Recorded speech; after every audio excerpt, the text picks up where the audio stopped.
if we were to remove voter ID laws, do you truly believe that the voter fraud will go down or will stay the same? That is in fact false, because knowing how humans operate, they all have a tendency of being evil when they have the chance to be, and if they know that they won't get in trouble for it. So I just compiled an example of how easy it would be to sway elections without voter ID laws.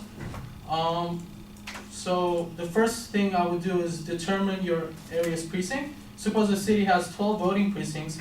Someone with a car could easily drive to all the precincts in the same day.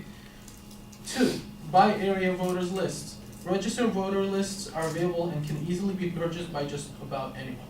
3, find about 10 willing participants. The more nondescriptive, the better. We want people who blend into the crowd, unremarkable and forgettable.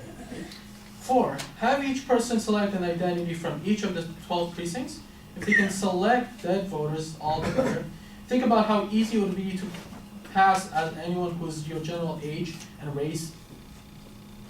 5, on voting day, send fraudulent voters as early as possible to cast their ballots at the 12 different precincts. Sure, there's the off chance that one of the actual people voted already, but considering only 58% of the country voted in the 2012 presidential election, and even fewer voted in state and local elections during non-presidential voting years, the odds tend to be in the fraudulent voter's favor.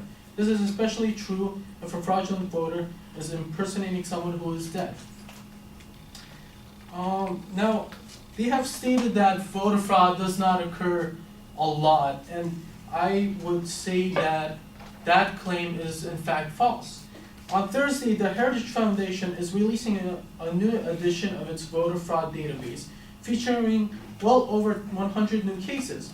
The database documents 1,071 instances of voter fraud spanning 47 states, including 938 criminal convictions.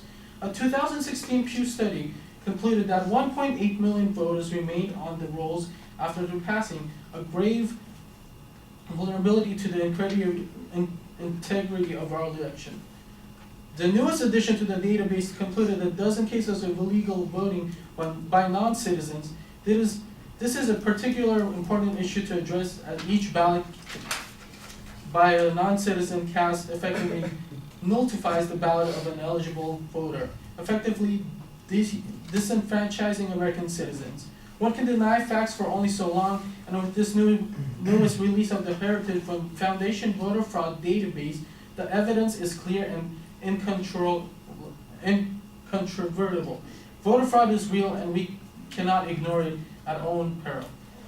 There are many reasons as to why the United States has a low turnout rate, and this policy will not,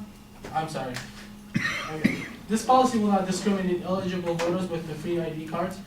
In fact, individuals living in urban areas where minorities live in greater numbers have better access to both DMV locations and voting booths. As I have stated before, most states to offer voter registration cards to people when they obtain their driver license. The Motor Voter Act Vehicle Registration, or the MVA group, they give you free voter IDs when you register for a driver license. And the great benefits of having voter ID includes it is reliable forms of identification. It serves as knowledge that the voter is duly registered. It may include several identifying features. It may be marked when the voter has obtained a ballot, preventing multiple voting. It can be designed to be suitable for an electoral with a low literacy rate. It can be an effective form of identification where many voters have no fixed address. It facilitates voting in areas where a voter may not be known personally. It can be issued together with voter education material. Just to reinstate what my colleague has stated in his previous speech about the South Carolina methods used for their voting ID laws, all you have to do is give your name, your date of birth, and social security in order to receive a voter ID, and that would be it.